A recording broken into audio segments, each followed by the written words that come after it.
Good morning, this is Jerry Tuttle, and I will confess to having an unusual fascination with Taylor Swift, for reasons I'll talk about in a moment.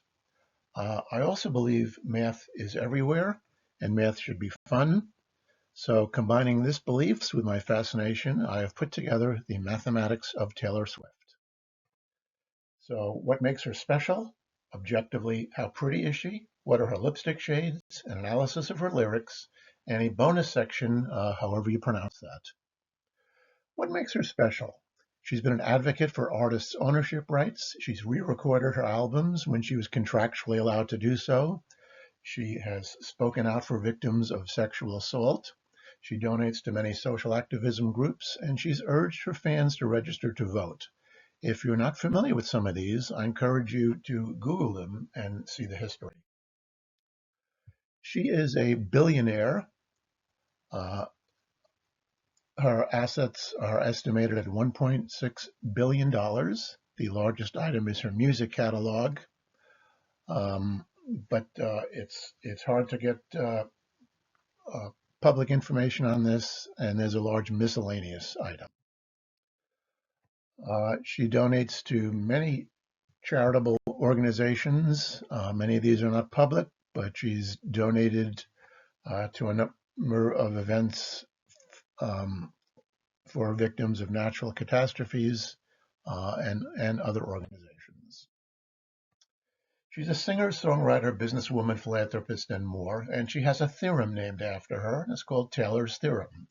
That's the formula on the bottom. If you're not familiar with it, ask a calculus student. So before we get to how pretty is she, let's discuss the Greek golden ratio phi. The Greek golden ratio phi, which is approximately 1.618, is believed to be an aesthetically pleasing number. It appears along with its cousin Fibonacci numbers in much Renaissance artwork. And there's a biostatistician that says 6 facial measurements near phi correlate to attractiveness. And so I measured Taylor. This is a very crude measurement. It's very imprecise, but I measured these 6 ratios that the biostatistician talked about. And on average, Taylor's ratios are at 1.595, which is very close to phi. And therefore, objectively, she is very pretty. Now let's talk about colors in the computer. A computer image is a collection of tiny dots called pixels. Each pixel contains a color code in either base 16 or a ordered triple of red, green, blue colors in base 10. And since a pixel is a numbered color, we can ask how similar two colors are by plotting them in 3 dimensions and calculating their distance. So here are 2 colors and what they look like. The colors look awfully similar to me, but I plotted them and calculated their distance. The distance is 48. So here are pictures of 10 lipstick shades that the internet says are some of Taylor's favorites. So I used those 10 lipstick shades and I used 5 photos of Taylor, and I tried to match the photos with the lipstick shades using the distance criteria that I talked about earlier. However, there's no single color in either. There are so many different colors that the computer can generate.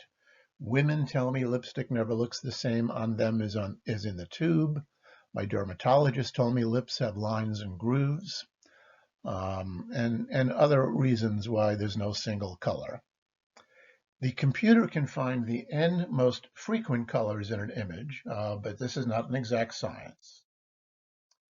So here is a swatch of that Ruby Woo lipstick, and the computer found over 15 different colors just from that swatch. These are the top 10, and boy, they look similar to me.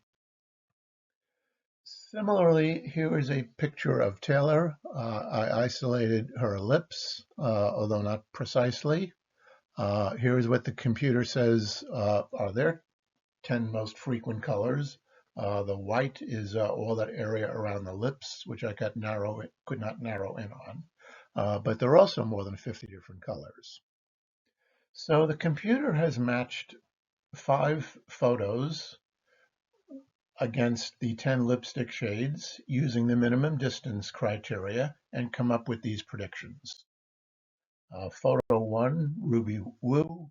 Photo 2, Elson 4. Photo 3, Bloodlust. Photo 4, Flame. Photo 5, Flame. You can judge for yourself if you think any of these is a good match, but this is a work in progress. Next, let's talk about her lyrics. There's a package on R that contains 11 albums and 240 songs. So I have examined these songs for their emotional content. Percent emotional words per song, most frequent words per song, trend in emotions over time. There's a theory that every 5th song is the most emotional. What makes a song emotional? Certainly emotional words do. But other items include volume, tempo, pitch, etc. I'm only going to work with the words. I don't have the information for the others, although Spotify does quantify some of those other items. So there are dictionaries of emotional words. And for example, the word faith has these 4 emotions, leave has these 4 emotions. So given a word, we can identify the emotions and count how often that word appears. The data requires a lot of cleaning, delete punctuation and caps, fix informal speech. Words need to get stemmed into a common stem and then lemmatized back to their root. Delete the really unnecessary words. And what's left I'm calling processed words, which are the lemmatized words minus the stop words, which have no effect. So I'm going to examine a few songs for the most frequent words, most frequent emotional words, number of words for the 10 emotions, and I'm going to calculate this ratio R, number of emotional words divided by all processed words. Excuse me, for all 240 songs combined, the average ratio is 0.364. I asked a few friends for their suggestions on some emotional songs. My Tears Ricochet has a greater than average R ratio, but then other songs like Last Kiss, All You Had to Do Was Stay, have lower than average ratios. So here's a graph on for all songs, her most frequent words. The most frequent words are love, time, baby, feel, night, leave. Her most frequent emotional words are love and time, baby. Her average emotion ratio R is 0.364. A lot of positive emotional words and a lot of negative emotional words. A lot of joy, but a lot of anger. Here's my Tears Ricochet. Her most frequent words are curse, stay, and wish. Her most frequent emotional word by far is curse.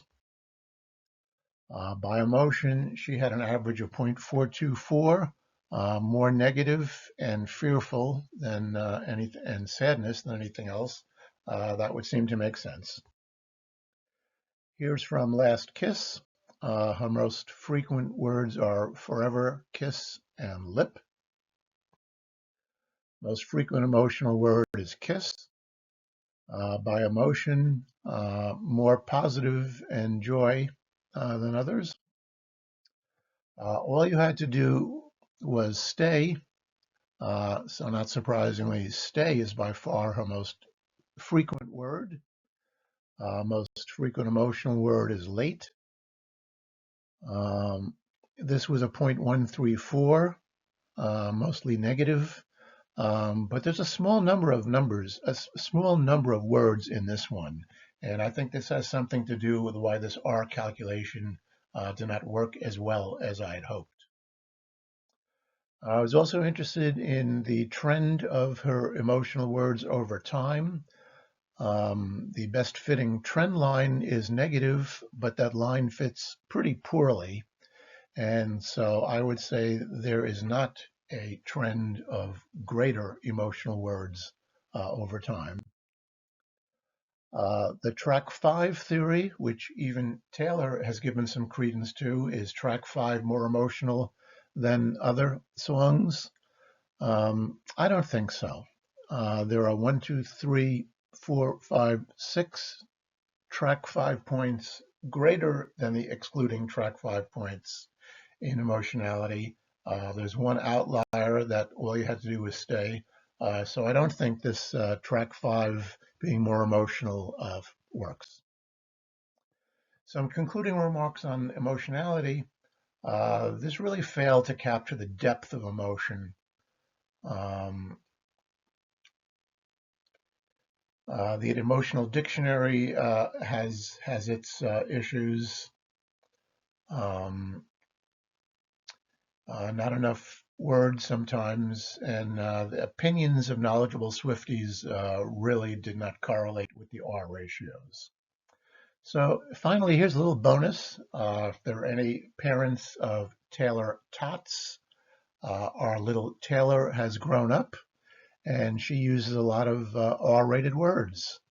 Her most frequent R-rated word is the F word, followed by the SH word. Many of these appear in her more recent albums and songs. But if you're a parent of a Taylor Tot, maybe you should exercise some discretion. Here are some references. So there was a lot of imprecision. It wasn't very precise. In all of this, this is a work in progress, but it was certainly a fun project using a lot of interesting math and data analysis. And I continue to believe that Taylor Swift is just really an incredible person. Thanks for listening.